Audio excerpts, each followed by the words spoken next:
त्या मशीनचं ATVM card जरी नसलं तरी तुमच्या क्रेडिट आणि डेबिट कार्डच्या सहाय्यानेच तुम्ही तुमचं जे रेल्वेचं लोकलचं तिकीट असणार आहे ते काढू शकता।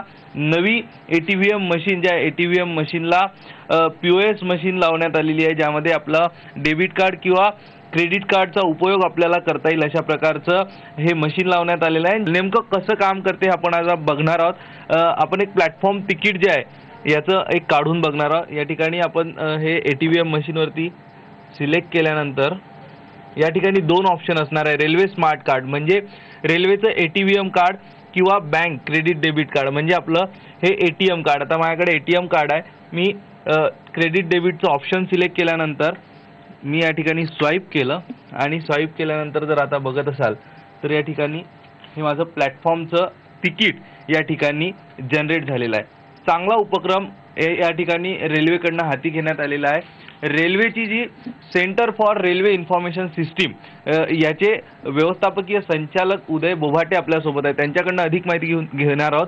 सर, डेमो होतोय मात्र प्रत्यक्षात सगळ्या मुंबईकरांना, मुंबईकर प्रवाशांना कधीपर्यंत याचा लाभ घेता येईल?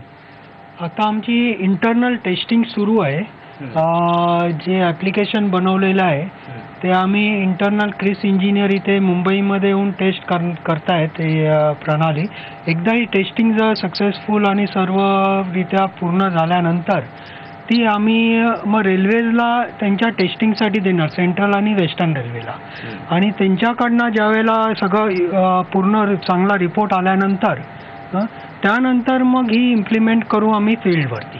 मुंबईकरांच्या सेवेत या नव्या एटीव्हीएम मशीन, ज्या मशीनमध्ये आपलं क्रेडिट कार्ड डेबिट कार्डनुसार आपल्याला तिकीट काढता येणार आहे, हे लवकरच दाखल होणार आहे। आणि जी गर्दी तिकीट विंडोवरती असते ती कमी होईल आणि अर्थात यामध्ये रेल्वेचा सुद्धा फायदा होईल, कारण अशा प्रकारचे जर पर्याय रेल्वेने उपलब्ध करून दिले तर त्यामुळे नक्कीच विना तिकीट प्रवाशांची संख्या सुद्धा कमी होणार आहे। व्हिडिओ जर्नलिस्ट विनोदसह अक्षय कुडकेलवार, न्यूज 18 लोकमत, मुंबई।